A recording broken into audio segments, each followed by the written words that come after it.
Hello, it's me, Rabbi Sol, with Rabbinical reflections for you all. I come from Temple Sons of Bitches here in Great Neck, New York. Shut up and pay attention to me. Shalom Dammit! This is Rabbi Sol Solomon with a Rabbinical reflection for February 26th, Purim 2021. As I often do on Purim, one of the rare jolly holidays on the Jewish calendar, I'm going to forego my usual bitching and fetching and instead tell a couple of hilarious jokes that you damn well better laugh at. We begin on Delancey Street, where a guy walks into a deli and asks the old man at the counter, "Do you sell pickles?" "Funny you should ask," says the counter man. "I have sour pickles, half sour, butter pickles, thin slice, jagged slice, pickles and brine, extra large, extra small, extra dill, and those are just the domestic." "Wow," says the customer, "you must sell a lot of pickles." "Not really," sighs the counter man, "but the guy I buy from, boy, can he sell pickles." What can we learn from this joke? We learn that sometimes it's not what you're selling, but how you're selling it. Nancy Reagan could tell teenagers, "Don't do drugs." She might as well have told them, "Do drugs," for all the good it did. But if Beyonce or Lady Gaga say it their way, the message might stick. Or if you're trying to teach Talmud or Derech Eretz to your children, and it's not getting through, don't give up. Adjust. I suggest smacking them around and making them recite the Shema standing barefoot on ice cubes. But that's just me. On to the next joke. Many years ago, a great rabbi and his favorite student were traveling together through Poland to get to Warsaw. One evening, after a long trek, they decide to stop and pitch their tent in an open field. After prayers and some Talmudic discourse, they both retire for the night. A couple of hours later, the rabbi wakes up, nudges the student, and then he says to the student, Chaim, look up at the sky and tell me what you see."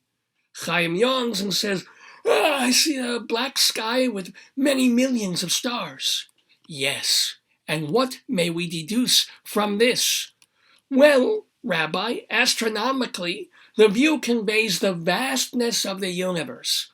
Scientifically, we can tell from the sky's color that it's 3 o'clock in the morning. And theologically, we see the power and majesty of God and our own insignificance by comparison. What does it tell you, Rabbi?" "Well, first of all, Chaim, it tells me someone has stolen our tent." What a delightful joke, not least because, admit it, you were expecting something disgusting between the rabbi and the kid sharing a tent. Shame on you! If it was a priest, okay, but not a rabbi? Still, this is a gentle joke that balances mankind's longing for the sacred and splendiferous with his earthbound ties to the earth and its more mundane attributes. It also makes fun of Polacks.